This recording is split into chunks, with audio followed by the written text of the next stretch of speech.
RDU. They're playing for the final seat in tomorrow's final 8 players. They're basically playing for a spot on the money. I believe even 8th place tomorrow walks away with a bit over $1,000. So that's not too bad. It's do or die here. No more losers bracket. Everything is on the line. Do they have the same decks? I don't think they have the same decks. I don't think RDU is playing Shaman. RDU is playing... No, he's playing Priest and Warrior. That's right. So a little bit of a misstep once again. Apologies on that. No worries. It's just the thing about the RDU's decks is that they're control-based. JJ has a very weird mix of mid-range decks. He's got like... not even mid-range. Rogue is more like tempo and combo. Because he's got like the Violet Teachers, and he's also got the Malygos with the Gadget Sands. Ultimately, we'll see if that Shaman pays off for JJ, because that's the opener. Weird... Because what is this? What is that new card in the center, Krip? Is that something called Fire Elemental? It's you basically use that to hit face for 3 damage. You take face Shaman, you add like 2 Fire Elementals and a what is it called? Oh god, I forget. There's the totem dude. Oh man, I suck at this. Thunderbluff Valiant. Yeah, Thunderbluff Valiant. You throw in a Thunderbluff Valiant, you put in 2 Fire Elementals, and you call it Hybrid Shaman. Remember when that came a thing? Yeah, just for a little bit. So. All right. Well, no direct turn 1 play. The only way to answer this Trog is to coin Wrath it. Maybe you could just pass those so you can keep the coin, because then you're stuck hero powering on turn 2. Yeah. I think if also, RDU has been following the games, the play is to save the coin, as this is not the typical Shaman deck. Man, if you hit the Totem Golem just now, though, it feels like it. It doesn't matter if it is or isn't. If it curves the same way, still like really dangerous stuff. Right. So I guess if you feel comfortable, you can just hero power, save the Wrath for later. But I think still using it right now, it's fine. Well, we're gonna see if the RNG is improved here with the Tuskar Totemic. I think Mana Tide would be crazy here, as well as the. Well, Totem Golem is also pretty crazy. That is pretty crazy. The best possible scenario. Ooh, this is such a tough turn for the Druid player. I think like the swipe is the best play, but you commit to hero power next turn and play nothing else, which is horrible. I wonder. But how can you do much better than that? Well, if you play Farseer, no matter how he trades with a 3-attack minion, you still have a swipe. So that could also be a follow-up play. We know that's going to get horrifically punished, though. Oh yeah, the Flame Tongue Totem is, or even the Defender. Argus is much worse. Like if you Argus the 1/1 and the 3/4, swipe kills 1 minion. Yeah, also another thing too. I mean, it depends on what he draws, but both are very powerful ways to trade into it.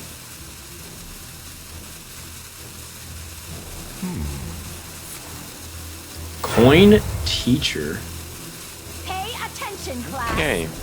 So is that going to provoke a Flame Tongue Totem?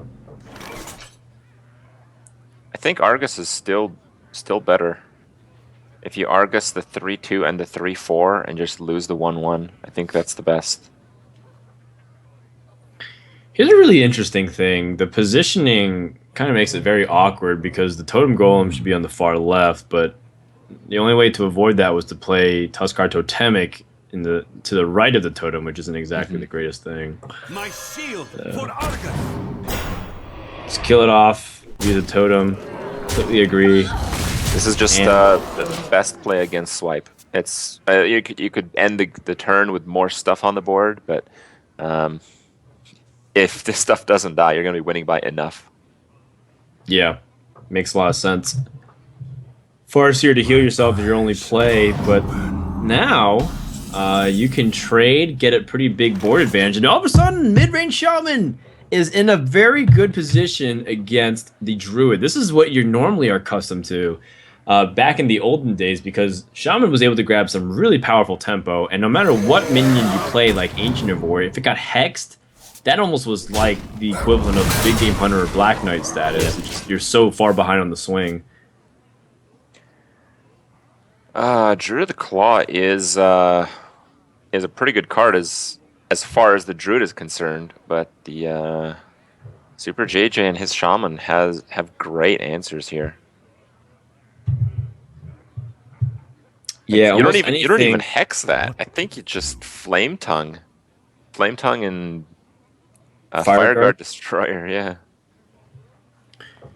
You probably trade so in much stats. You probably trade in the 4/3 because the Lightning Bolt is also pretty devastating. So you want the Azure Drake to survive. Mm-hmm. This is exactly what Shaman used to do once upon a time.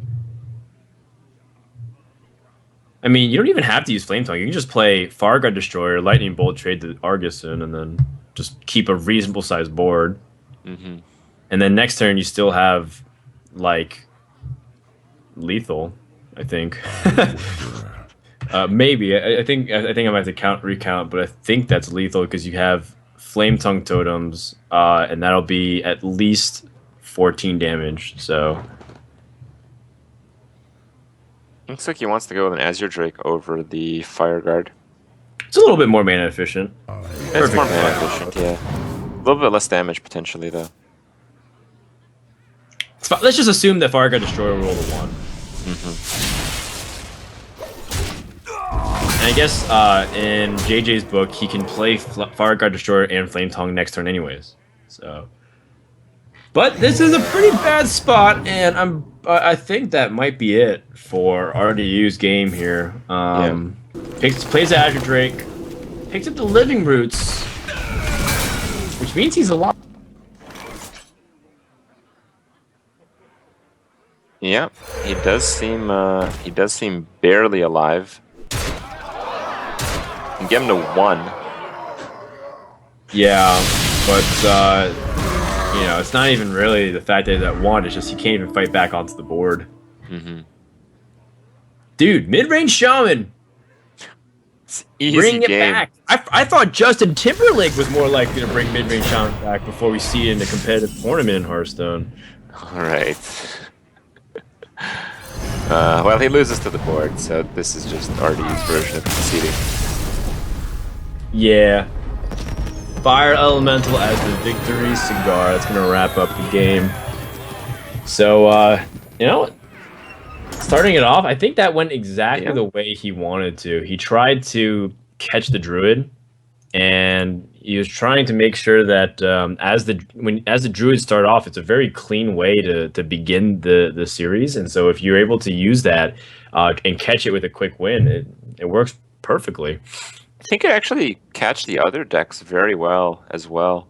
I mean, the strength of the Shaman is that the win more factor is just so out of this world that if it just starts winning against the Druid, it's just going to continue winning. Against the Priest, it's going to continue winning. Against the Warrior, it's going to continue winning. There's no stopping that factor. I think he just threw the Shaman out there to get a quick win, honestly. Quick win indeed. That lasted till turn 6 or 7 or so. Mm-hmm. So, I mean, that really wasn't a very close game at all. It was super one-sided. Going into game number 2, JJ is on the Rogue against the Warrior. And this time he's got some interesting choices. If he wants to keep the Thanos, the Pillager and the Drake are also pretty decent considering Death Spites are out of the equation. 4 health minions seem to be giving the Warrior a lot of fits outside of the occasional Brand Bronzebeard Alcatraz champion combo. We've also noticed that a lot of the minions... That's pretty funny. I was going to comment on the Sap, which he mulliganed away and redrew in the exact same slot. I was going to comment that a lot of the minions played by these Dragon decks are Battlecry based, which is why we see Bran in the decks. So sapping just in general has a lot less value than it would otherwise against other decks. It's true. Something to consider in the following turns. So, All right. pass. The champion's going to do 6 damage, and Brand Bronzebeard takes some pretty proactive stance onto the board. Not really a convenient way to deal with it. No eviscerate. He can, if he wants to be very aggressive, he could Deadly Poison the 3/3 and sap Brand. You're right, to climb back onto the board. For now, maybe you just stick with preserving Bran, and then you play the cool Taskmaster and trade into it. There's no other way to clear that and keep your Bran. What now?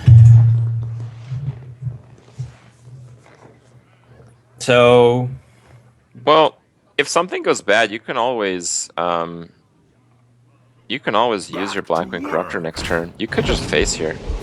I wouldn't mind face. 9. Yeah.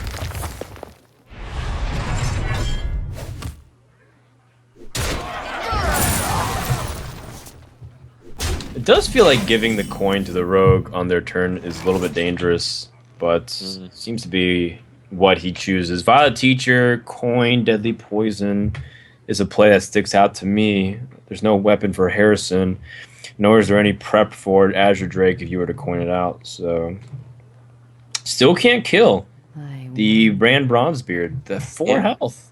And that Brand being in play is going to make the Violet Teacher fall immediately, but it's still going to set up some decent trades for the Rogue on the following turn because of the 1/1 apprentices.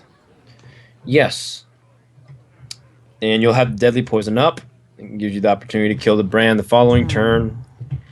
And your opponent, you have more cards than your opponent, so if you can continue the card draws with the cycle stuff with Fan and Drake, you have an opportunity to, eventually drain the warrior out of resources. JJ chooses instead to use Phantom Knives. He really wants to kill Bran. He's just tired of it. He doesn't want him to draw anything with the Azure Drake or get any benefit off of it, because he thinks maybe if he plays like a Twilight Guardian of some kind, he's just toast. Well, these are very good instincts. I mean, seeing both hands, that is the absolute best play he could have made. Yep. Hard call, but good read. I mean, SuperJJ went on one of the hottest streaks of recent memory when he was able to win Seed Story Cup, followed by doing well in online tournaments, and then even going really far in the True Silver Champions tournaments as well. We could see a sick Violet Teacher combo here with the Coin Shiv and then Prep Sap on the Azure Drake. Yeah, and without Whirlwind cards, no Death Spites, no Whirlwind itself in the Dragon Warrior deck, it's going to be very effective. Could Shiv again to not Sap, but it looks like the Sap was... No, I like that a lot. You draw, and you get to keep the Sap, which is more important for the tempo, I think. Although, man, Rogue took a lot of damage in this process. Imagine if it did end up going face, like you were saying. The 7 damage. There is a kill on the Violet Teacher here with the Shield Slam for 2 and Corruptor for 3. But I wonder if that's the best play. Looks pretty good. Yeah, I'm trying to evaluate if there's another way you can do it, but I don't think it's reasonable. Because if you use Fiery War Axe, it commits too much of your mana elsewhere. That might be the best. What now? RDU might have been a little bit too aggressive, and that Phantom Knives play with like the Violet Teacher follow-up has been super powerful for SuperJJ. Oh, there's Malagos. Emperor and a board clear with the 4 tokens. That is such a big deal. Yeah, but well, the Warrior has another answer here. Now it's time for the Fiery War Axe and the next Blackwing Corruptor. Right. But getting Malygos down for 8 is pretty good. Now you can almost combine it with any spell and get guaranteed value the moment you want to play it, assuming it drags out that long. Also, Harrison Jones lands on this weapon. You know that by now this is probably the only weapon in their deck, considering that they don't run Gore Howl or King's Defender. Or Ogre Warmaw. Sap. Wow. Yeah, he's gonna Really? sap and essentially set up for Giant Malygos next turn. Yeah, Malygos backstab again, a really good opportunity to grab the board. Well, let's see what is drawn here from RDU. Varian Wrenn, a card that's, again, you know, G2's had some strokes of brilliance and also some cards that's whiffed. That's definitely been one of them. I wield the power. All right, well, it looks to me like the Malygos preceding the Onyxia is going to be a bit too much.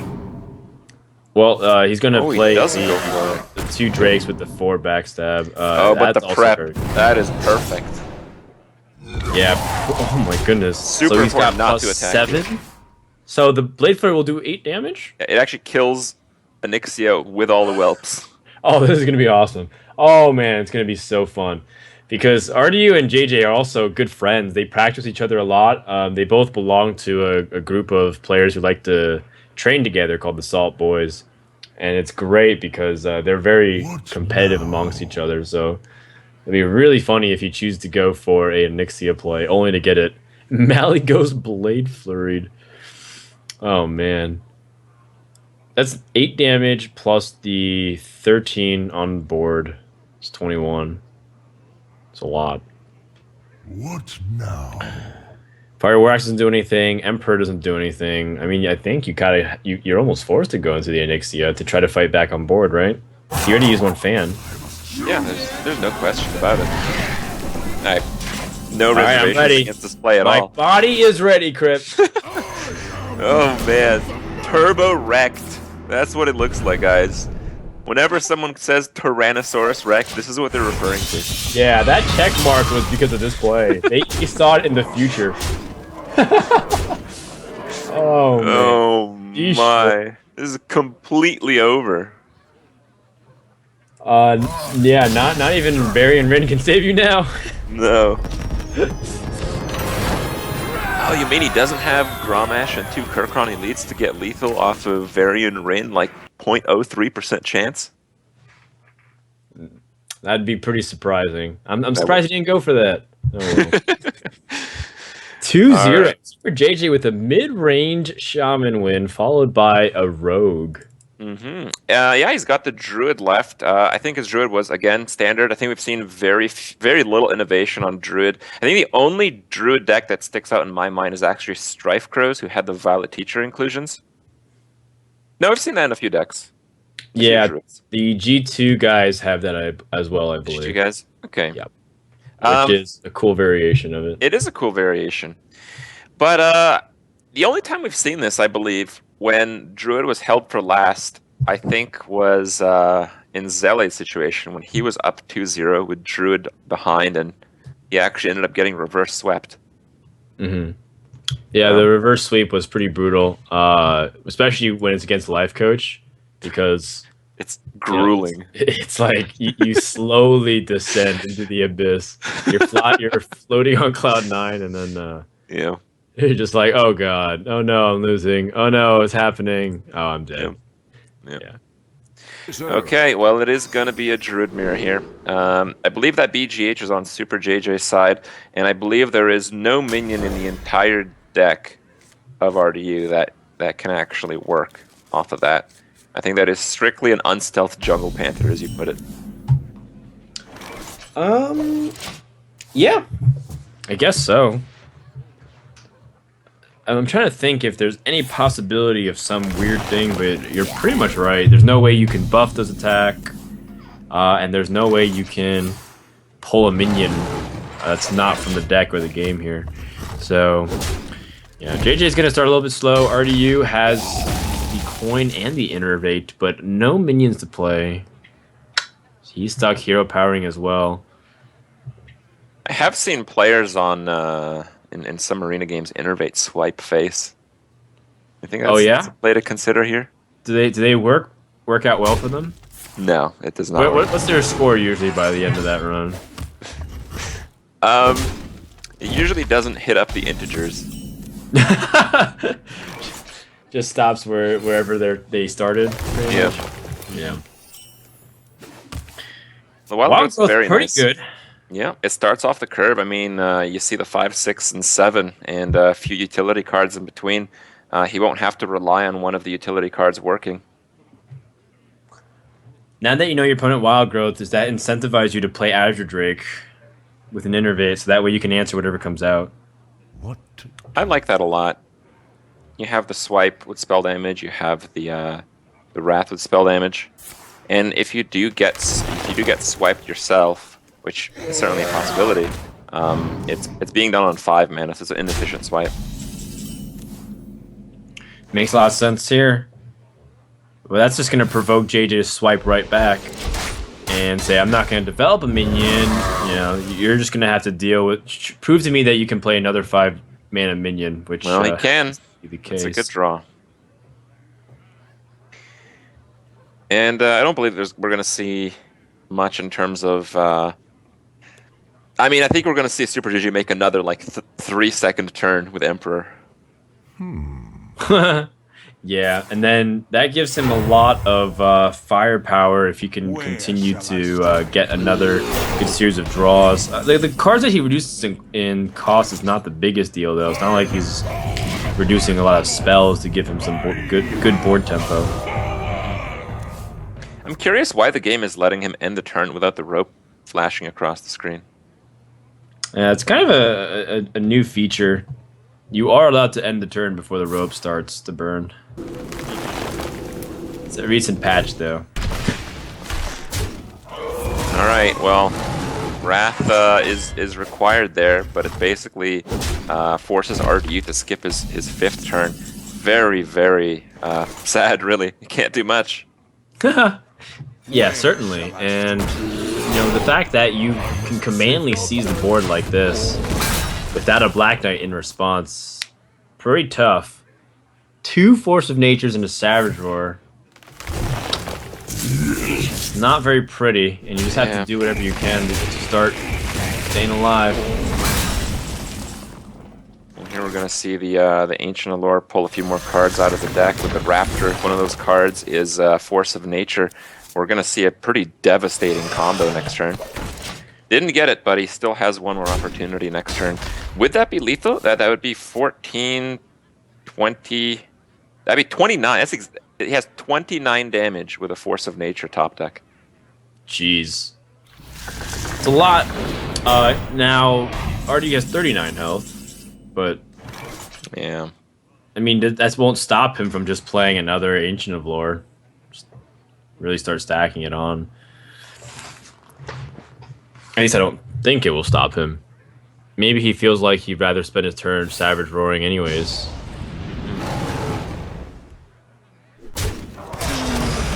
Wrath. Oh, Young Priestess. I wonder if that's going to have a significant impact here.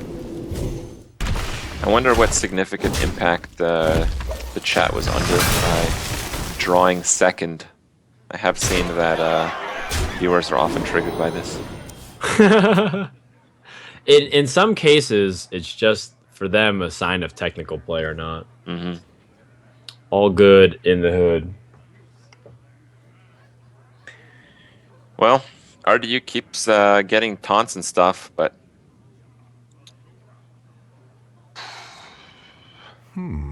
Now, swipe is decent. Yeah, swipe is okay. With the Keeper of the Grove, if you want to kill off this Ancient of Lore. Is there an alternative? Are you like feeling a Ragnaros and just kind of crossing your eyes? Ragnaros, hope it goes face, and that your opponent has no extra damage. That's one way. The best thing that could happen is if he plays Ragnaros, it kills the Raptor, and out comes a Dust Devil for lethal. Oh, let's go!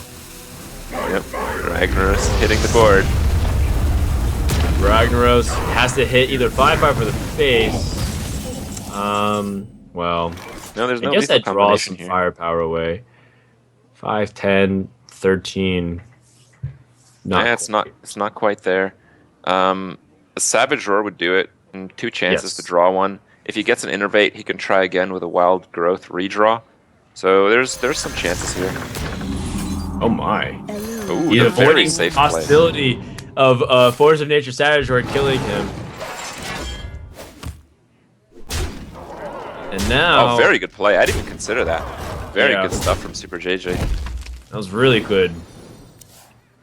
And now Swipe's not effective, and now you might use Force Nature Savage Roar to clear, but that's not even very efficient because of all the little annoying things like a 5/5 and 3/3. I wonder. It has to be swipe on the 2/3, taunt up Druid of the Claw, and hope that Ragnaros kills a 5 attack minion. And Does that would keep you actually safe prevent even me from the hand. Ye- Okay, so you Yes, swipe the 2/3. It does. He has 13 power on board. You kill it. He has 8. 13. Yeah, that would keep him alive. Just But barely. it is going to be a 50-50 on Ragnaros to stay alive. Is given the 50-50 off Ragnaros, which obviously is never a given. The Fire Lord chooses his own way of doing things. Okay. Well, so far it hasn't gone exactly where he's wanted it to. Oh, it does. He hits the higher health one. Oh wait, hold on. That's it. That's lethal. Yeah, that's gonna do it. Wrath and the hero power. That's 6 damage on the bear, and that's 8 face. That's 1 over lethal. SuperJJ is gonna sweep RDU, and RDU is gonna be the first player from G2 not to move on to the second stage. But still a very good showing, very impressive preparation from their team. Yeah, job well done overall to SuperJJ, another really underrated player by many people. People don't really think of top players and think like SuperJJ. They just look at some of the players that are pretty established, but he's on a hot streak and he's done really well in a lot of the tournaments that he's entered so far. Definitely a player to watch out for on the final day. So we're done, guys. Thank you so much for everybody who tuned in for day number 2. It's been a long process. Tomorrow we're going to start again at the same time at 11 p.m. Pacific. In the interest of time and to wrap up the VOD pretty neatly, Krip, do you have any final words you want to say? Not too much. Should be pretty exciting. All the players are going to group up. We've seen actually, kind of to reflect back on today and yesterday, we've seen fairly different decks on each of the days. We saw a lot of rogue, and we saw a lot of warrior on the first day. So it'll be kind of interesting to see how they'll match up against each other, and see who comes up on top. That's right, guys. It's going to be really fun. Tomorrow we find out who gets their share of 30K split across the first edition of this standard format. Big shout out to Curse as well as Team Archon and Amaz for organizing the event. We also want to give a shout out to hearthpwn.com. We've been mentioning all broadcasts long, innkeeper.com, and the link of geekfield.com/Team Archon. We mentioned that they're also partnering with us for the event. You can check out all the cool stuff that they have over there with their packages. Tune in tomorrow for 11 a.m. PST for the top 8. Until then, this is Frodan and Krip signing out. Have a good night.